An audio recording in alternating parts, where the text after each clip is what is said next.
Assalamualaikum warahmatullahi wabarakatuh. Sini kami dari kelompok 7 di mata kuliah Administrasi Basis Data. Kami akan mempresentasikan tentang proyek akhir kami. Bisa di next. Oh ya, untuk sebelumnya di kelompok 7 sendiri ada saya, Nafa Fadi Rizky, lalu ada teman saya Ramadan Cahya, lalu ada Abdillah Kleva, Ahmad Fatur, dan juga Dewa Gede.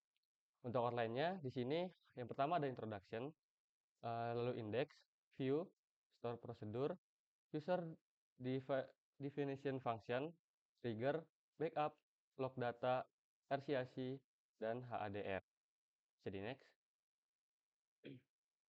Untuk introduction sendiri, database ini merupakan sebuah database yang menyimpan mengenai sistem informasi akademik mahasiswa.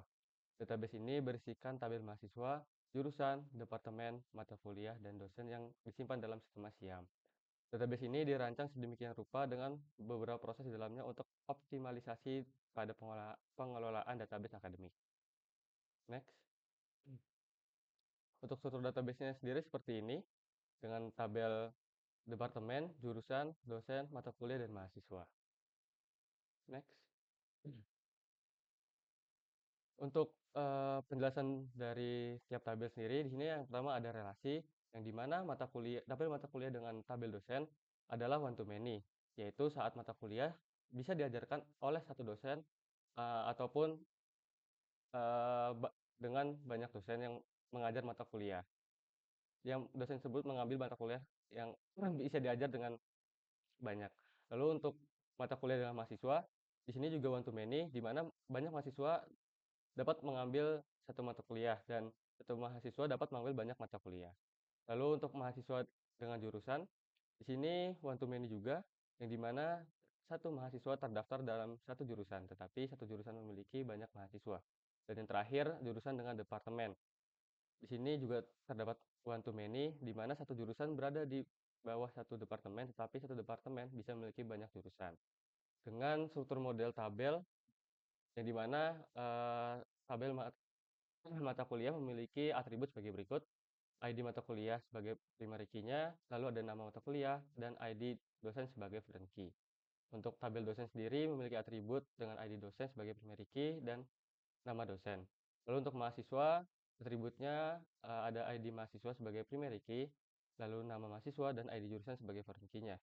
Untuk tabel jurusan memiliki atribut ID jurusan sebagai primary key, nama jurusan, dan ID departemen sebagai foreign key. Untuk tabel departemen memiliki atribut ID departemen sebagai primary key dan nama departemen. Dan yang terakhir, tabel mata kuliah. Di sini terdapat ID mata kuliah sebagai foreign key-nya dan ID mahasiswa juga sebagai foreign key. Next.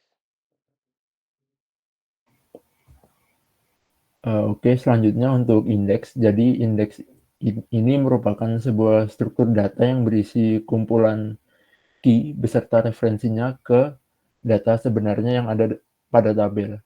Jadi tujuan indeks ini untuk mempercepat proses penentuan lokasi data tanpa melakukan pencarian secara penuh ke seluruh data.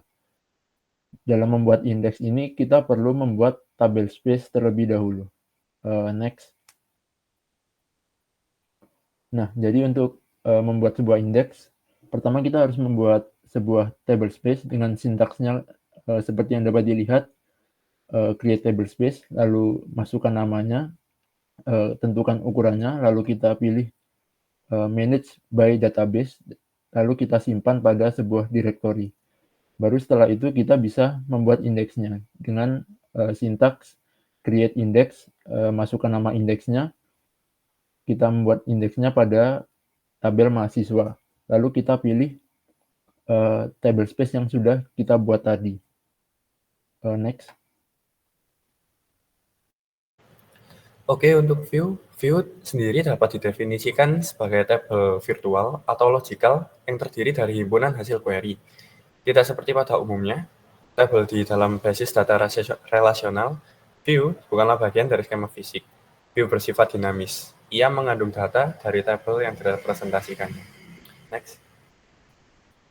Untuk membuat sintaks dari view sendiri, kita membuat create view Siam dari tabel mahasiswa, dan select dari beberapa kolom yang disediakan, dan menggunakan inner join untuk menggabungkannya. Next.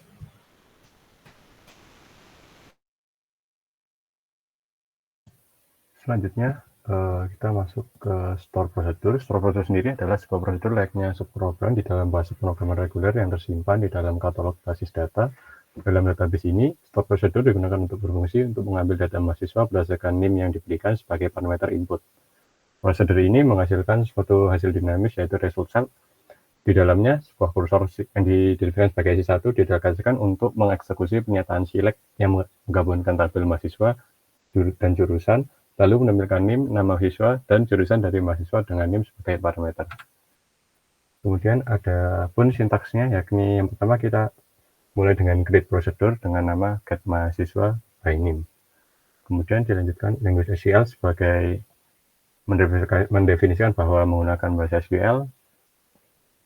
Kemudian dynamic result menjelaskan mengenai prosedur ini hanya menggunakan satu set hasil yang dinamis, artinya jumlah baris yang dikembalikan dapat bervariasi tergantung pada data yang ditemukan. Pada bikin dijelaskan sebuah C1 cursor with return to client for yang digunakan untuk menunjukkan bahwa hasil kode-kode kursor akan dikembalikan klien yang memanggil prosedur dengan memanggil prosedur yang mana diimplementasikan pada mahasiswa NIM, mahasiswa nama, dan jurusan nama, yang kemudian digabungkan pada tabel jurusan menggunakan join, yang mana nanti disaring berdasarkan NIM yang diberikan sebagai parameternya. Kemudian di akhir diberikan open share untuk membuka dari kursor yang telah dibuka tadi, dan diakhiri dengan N sebagai pengakhir. Berikut adalah hasil query yang telah dari sintaks tersebut. Selanjutnya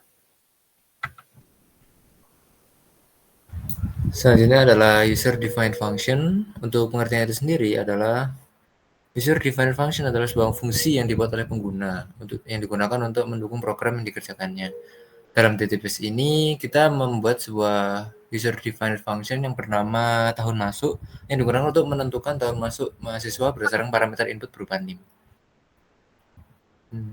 Untuk sintaksnya itu sendiri, yang pertama create function ini untuk membuat fungsinya dengan nama tahun masuk dan mengambil satu parameter untuk NIM yang terdiri dari varchar berupa 5 karakter. Kemudian dia mengembalikan varchar berupa 4 karakter. Secara spesifik mengeluarkan tahun masuk menggunakan bahasa SQL. Kemudian untuk di bagian deklarasinya, setelah bikin ada declare tahun masuk, itu digunakan untuk mendefinisikan tahun masuk. Kemudian set tahun masuk ini digunakan untuk membuat atau mengisi tahun masuk yang mana tahun masuk tersebut diambil 2 digit pertama dari NIM yang kemudian ditambah dengan angka 2000 dan kemudian dikembalikan dalam bentuk karakter. Kemudian N adalah akhir dari fungsi yang sudah kita buat. Next. Untuk hasil query-nya dapat kita lihat bahwa dengan NIM 2301 dengan nama Novel Fadil itu tahun masuknya adalah 2023. Kemudian untuk NIM lain contohnya adalah 22001 itu tahun masuknya adalah 2022. Next. Oke, selanjutnya adalah trigger. Di mana trigger adalah sebuah mekanisme yang memungkinkan kita untuk menjalankan sekumpulan perintah SQL secara otomatis sebagai respon terhadap suatu peristiwa atau event yang terjadi pada database. Dalam database ini, trigger kapitalis mata kuliah adalah sebuah pemicu yang berjalan sebelum operasi insert pada tabel mata kuliah. Trigger ini memastikan bahwa nama MK dikapitalisasi dengan format huruf pertama setiap kata menjadi huruf besar dan sisanya menjadi huruf kecil. Next. Untuk sintaksnya sendiri, di sini proses ini dilakukan dengan mengambil setiap kata dalam nilai nama MK. Memisahkan kata-kata berdasarkan spasi, mengubah huruf pertama menjadi kapital, lalu menggabungkannya kembali menjadi kalimat yang terformat. Variabel sementara seperti kapitalisasi, kata, dan sisa underscore kalimat digunakan untuk menyusun hasil akhir.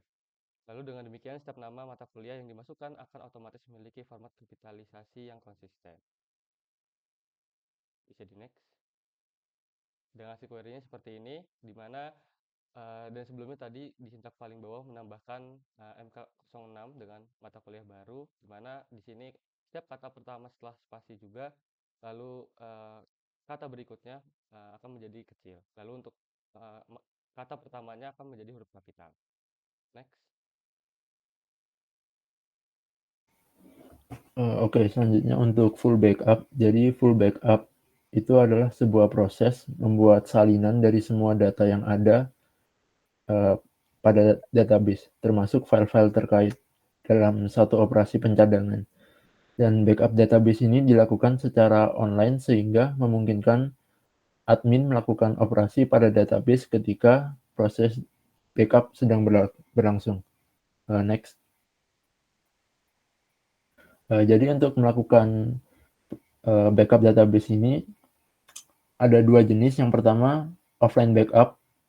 Jadi pertama-tama kita membuat directory dari offline backupnya. Di sini kita beri nama backup, lalu kita jalankan operasi backupnya dengan sintaks db2 backup database, lalu nama database, kemudian kita masukkan directory dari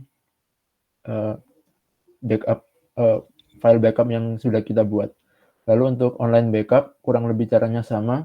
Kita buat directory online backup terlebih dahulu, lalu kita jalankan proses backupnya dengan sintaks db2 backup database, lalu nama databasenya online, lalu kita masukkan directory dari online backup tersebut. Next. Untuk outputnya sendiri bisa kita lihat seperti pada gambar tersebut. Next. Untuk yang selanjutnya adalah log data. Log data sendiri adalah salah satu fitur penting yang ada pada database. Log membantu database dalam mengurus banyak transaksi dalam satu waktu agar seluruh transaksi dapat berjalan secara normal dan tidak menimbulkan kehilangan maupun kesalahan data. Dalam database ini akan disimulasikan pada basis data yang menunjukkan sebuah transaksi tidak langsung berhasil karena menunggu data yang sedang di-log oleh transaksi lain. Next. Untuk sintaksnya sendiri, yang pertama, kita coba mengkonekkan untuk ke ABD, ke database-nya, dan kita mencoba insert untuk jurusan dengan nama-nama seperti berikut. Di situ akan berhasil, dan ketika kita membuat select from jurusan, data baru muncul. Dan ketika delete, untuk yang tadi yang kita insert itu maka akan gagal karena perintah sebelumnya belum di-commit. Yang dimaksud adalah perintah saat insert intonya itu adalah belum di-commit dan tidak bisa di-delete. Maka dari itu, kita harus meng-commit dulu untuk yang insert intonya, dan jika sudah di-commit, kita bisa menghapus apa yang kita tadi insert. Next. Outputnya sesuai yang ada di sintaks tadi. Yang pertama kita berhasil untuk menginsert, tapi yang kedua ini tidak bisa karena belum di-commit tadi, dan setelah itu kita commit dan langsung muncul yang view tadi data. Setelah itu kita ke delete, dan setelah di-commit bisa untuk delete-nya. Next.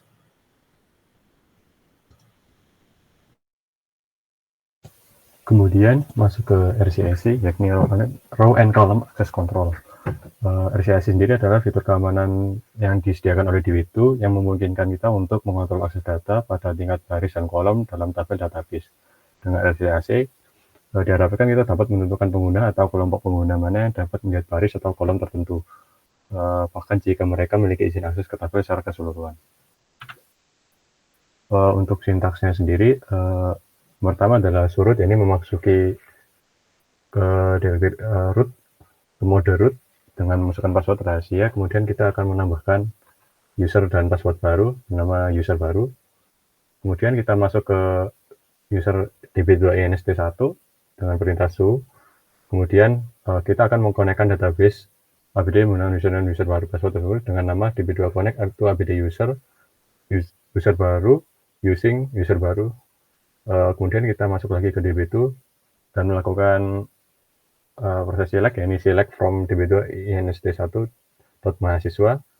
Kemudian ditampilkan pesan error karena user dengan nama user baru belum memiliki permission sama sekali. Kemudian kita akan keluar dari user tersebut, kemudian kita konekkan lagi dengan db2 connect to ABD user db2inst1 using rahasia, yakni login ke database ABD sebagai owner. Kemudian kita masuk ke db2 lagi, masukkan sintaks create connect on database to user baru, kemudian select on table db2inst1.mahasiswa to user baru. Di sini user baru mendapatkan sebuah permission baru untuk melakukan perintah select ke dalam tabel mahasiswa di db2inst1. Kemudian lanjut ke connect to ABD user baru using user baru, kita masuk ke database ABD sebagai user baru. Kemudian kita melakukan proses select from db2inst1.mahasiswa. Ini user baru dapat melakukan perintah select dalam tabel db2inst1.mahasiswa setelah mendapat permission. Berikut adalah outputnya. Yang pertama ini menjelaskan bahwa belum mendapat permission sesuai dengan ketentuan RCAC tadi. Kalau kita belum diberi permission, maka akan muncul output seperti ini. Kemudian pada screenshotan yang kedua ditunjukkan proses tadi yang itu select from db2inst mahasiswa yang sebagai user, kita masuk sebagai user baru dan telah diberi akses. Nah, kemudian kita dapat outputan sebagai berikut. Lanjut. Oke, untuk topik terakhir dalam materi kali ini adalah HDR. HDR adalah sebuah fitur di DB2 yang memungkinkan replikasi data secara real-time dari sebuah database utama ke satu atau lebih database cadangan. Tujuan utama HDR untuk meningkatkan ketersediaan dan ketahanan sistem database terhadap kegagalan. Next. Untuk yang pertama, sintaks sinkronisasi ini bagian A ya, di bagian HDR. Untuk yang pertama, select from db2 mata kuliah, ini melakukan query select dari tabel mata kuliah, di mana select tersebut akan mengeluarkan output berupa isi dari tabel mata kuliah. Kemudian insert into ini merupakan query untuk memasukkan data baru. Di sini saya masukkan data baru dengan kode mata kuliahnya adalah MK07 dengan nama mata kuliah adalah mata kuliah baru lagi.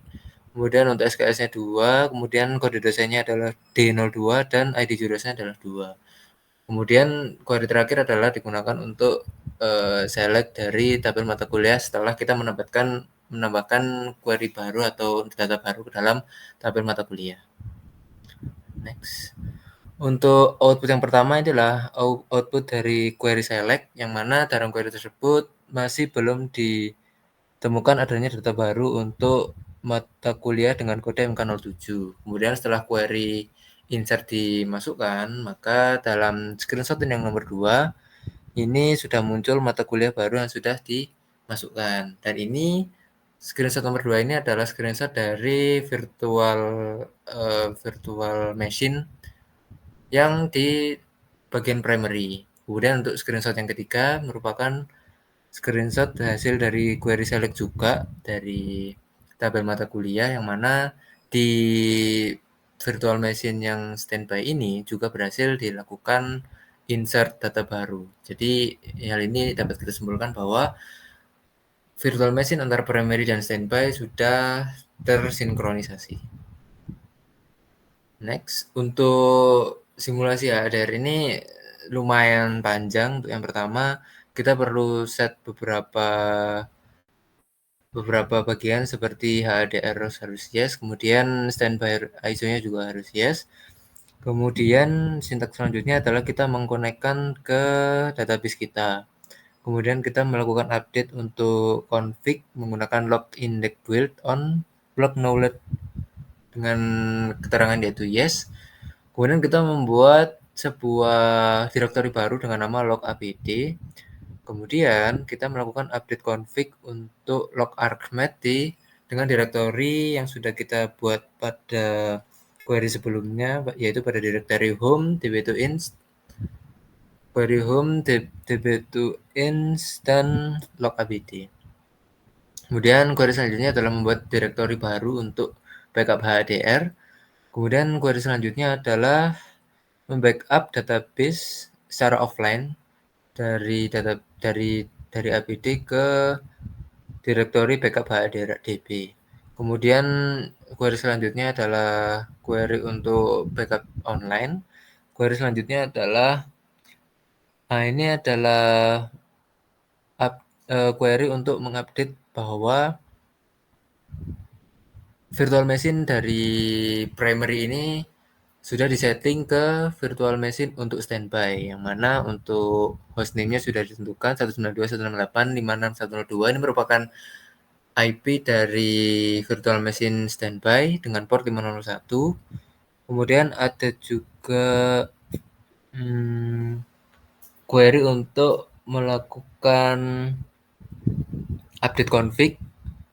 Ini query ini digunakan untuk update config HADR, yang mana untuk hostnya ini, untuk host yang pertama itu adalah host dari perangkat primary dengan portnya yaitu 55001. Kemudian baris selanjutnya adalah di remote host ini adalah keterangan host dari perangkat standby dengan IP belakangnya adalah 102 dan dengan port yaitu 55002. Kemudian HADR remote in 1 ini merupakan instance yang digunakan dalam primary yang dimana instance tersebut berisi database APD yang sudah kita simpan.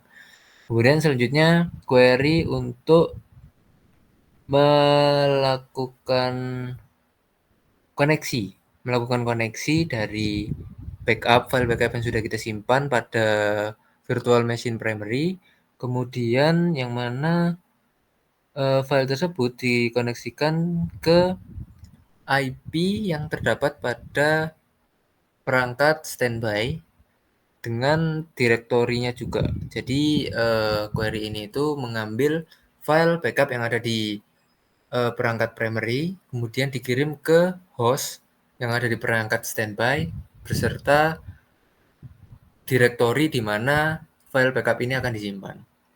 Kemudian db2 terminate stop ini digunakan untuk menghentikan database. Kemudian start ini digunakan untuk mengulang kembali atau memulai kembali. Kemudian db2 start HADR on DBS primary ini merupakan query untuk menjadikan bahwa perangkat primary ini digunakan sebagai perangkat utama.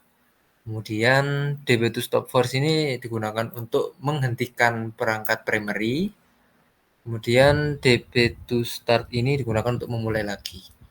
Oh ya, untuk yang bagian query db2 start HADR on DBABDS primary ini harus dilakukan setelah query di bagian standby ini dilakukan. Untuk query di bagian standby itu sendiri hampir sama. Untuk awalnya harus setting bagian HADR ROS dan juga standby ISO. Kemudian untuk query ls-l home db-inscript HADR ini digunakan untuk mengambil file backup yang sudah dikirimkan oleh perangkat primary. Kemudian db2 update config ini digunakan untuk melakukan config seperti yang dilakukan juga di perangkat primary. Kemudian query db2 alternate server ini digunakan untuk menjadikan perangkat primary sebagai perangkat alternate dari database APD. Kemudian db2 terminate dan stop ini digunakan untuk menghentikan database. Kemudian db2 start ini untuk mengulang kembali database tersebut setelah config yang sudah kita simpan sebelumnya ini sudah kita lakukan. Kemudian db2 start HADR ini digunakan untuk menyalakan HADR pada perangkat standby. Dan juga query terakhir adalah db2 take over HADR on db ABD by force. Jadi setelah perangkat yang primary ini dimatikan, maka sebelum perangkat pertama ini dimatikan, perangkat standby ini harus melakukan takeover dulu terhadap database yang ada di perangkat primary. Setelah itu perangkat primary ini baru bisa dimatikan. Next. Nah, untuk outputnya itu sendiri, yang pertama adalah screenshot ketika perangkat primary ini sudah dihentikan sehingga perangkat standby ini bisa langsung melakukan takeover terhadap database yang ada di perangkat primary. Kemudian untuk screenshot kedua ini adalah screenshot dengan query select yang dilakukan di perangkat standby, yang mana perangkat tersebut sudah bisa mengambil mengambil data yang ada yang sebelumnya ada di perangkat primary, yang kemudian data tersebut sudah bisa diakses melalui perangkat standby. Dengan di situ kita mengambil contoh melakukan query select dari tabel dosen. Next. Oke, baik, sekian presentasi dari kelompok kami. Apabila terdapat kurang lebihnya mohon maaf. Sekian dan wassalamualaikum warahmatullahi wabarakatuh.